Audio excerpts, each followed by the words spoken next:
membangun bangsa.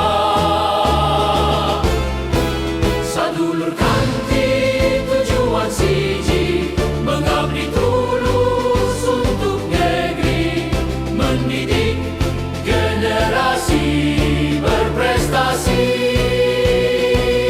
berkarya nyata serta berbudi luhur.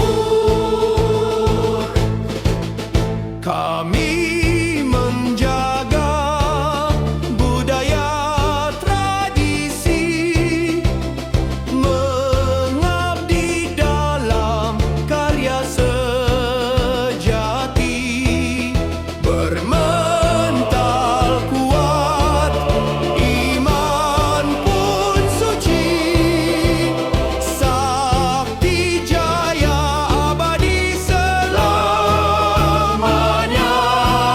Sadulur kanti tujuan siji, mengabdi tulus untuk negeri, mendidik generasi berprestasi, berkarya nyata serta berbudi luhur. Selama samudra masih berwarna biru, selama itu pula